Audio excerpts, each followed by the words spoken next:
Нариман Эфенди, вот как вы видите новую шуру в новом формате? Вот вы предложили создать какую-то шуру, и чтобы наладить контакт между муфтиятом и другими религиозными организациями. В чем цель и почему вы это делаете? Вы знаете, создание совета религиозных деятелей, муфтиев можно назвать по-разному, просто не везде.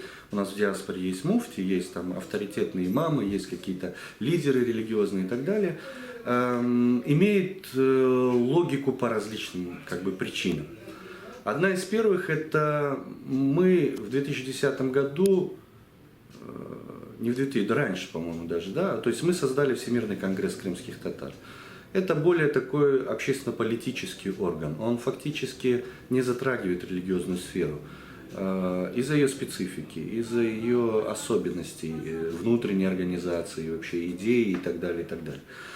В нынешних условиях мы считаем, что в условиях очень сложной ситуации вокруг ислама вообще в мире, вокруг возрождения ислама среди крымских татар, есть, я думаю, необходимость координации общих усилий, идейной координации, выработки общих подходов и вообще контактов религиозных лидеров в тех местах, тех странах, где проживают крымские татары. Для чего родилась идея, что необходимо создать некую религиозную организацию, ее поспешно там называют альтернативный крымский муфтият, еще как-то там, не знаю, но это уже немножко примесь политики, но возникла необходимость, что крымские мусульмане на Украине, они должны иметь своего лидера, они должны оставаться едиными, иначе многолетняя наша борьба за единство крымской исламской уммы, она будет проиграна.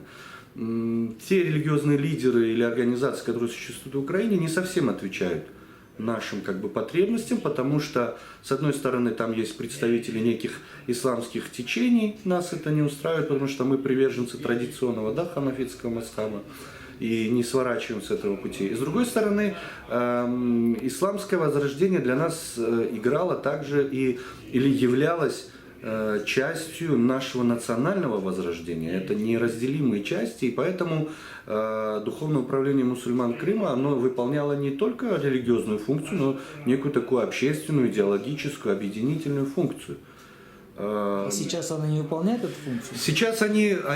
Сейчас им, несмотря на заверение муфти о том, что мы вне политики, я об этом говорил, я уверен, что как раз таки муфти и муфтият находятся в самом эпицентре сейчас политики крымского руководства в отношении крымских татар. И я как раз придерживаюсь. А какую роль она выполняет? Положительную или негативную? Я сторонник того, чтобы не рассматривать что-то в черно-белых тонах. Все гораздо сложнее. С одной стороны, муфти идет на определенные шаги, чтобы сохранить единство мусульманской уммы, сохранить имущество муфтията, мусульманские общины и так далее, и так далее. То есть сохранить то единоначалие, ту единую систему, за которую мы все вместе, собственно, боролись. С другой стороны, мы понимаем, что все это единство власти Крыма, России пытаются поставить на службу себе. И это для многих из нас неприемлемо. Мы как раз таки были бы очень рады, если бы слова крымского муфти о том, что муфтият остается вне политики, воплощались бы максимально в полном объеме. То есть мы не заинтересованы, чтобы использовалась деятельность муфтията в политике сегодня в той или иной степени. И задача как раз стоит в том, чтобы помочь в этом. И шура для этого создается? Я думаю, именно для этого, потому что здесь есть момент объединения усилий, есть здесь история. Например, на конференции, которая прошла 16 января, если я не ошибаюсь, заявили, что муфти чуть ли не является наследником Нумана Челебиджи-хана, который, заметьте, был муфтием европейским. Он был главой для мусульман Прибалтики, Белоруссии, Польши, Украины, соответственно. Конкретно, кроме объединительного такого фактора, эта шура могла бы инициировать вопросы исчезших крымских татар в Крыму, да? Незаконных преследований, будем говорить. Я считаю, что вот вся та, по моему мнению, негативная реакция в отношении муфтия, которая и муфтията, да, которая в последнее время там, тут вот она проникает, она проявляется, она гораздо больше, чем иногда ее видно даже в средствах массовой информации. Она как раз из-за того, что, говоря об одном, люди, считающие себя ответственными, забывают о другом.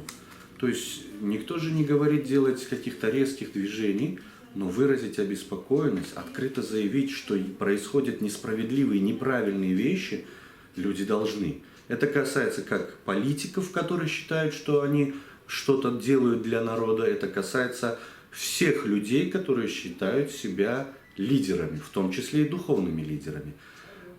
И никакие обстоятельства, я уверен, не должны лишать их возможности открыто говорить о том, что на самом деле происходит.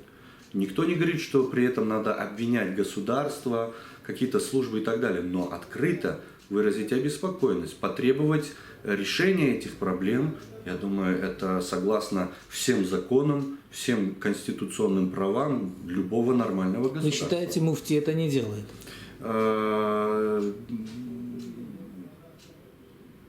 Публично нет, к сожалению, нет. Единственный раз, это вот буквально в последние недели, опять-таки связано с этой конференцией, они исправились и что-то там подобное заявили в одном из абзацев, что да, вот где-то нас беспокоит. Но это вещи, особенно если учитывать, что обыски, исчезновения происходят именно у мусульман, именно в семьях, как у нас стало принято называть, соблюдающих мусульман, тех, которые постоянно посещают мечеть, то есть те, которые, казалось бы, наиболее близки, да, к тем или иным религиозным институтам, об этом нужно говорить.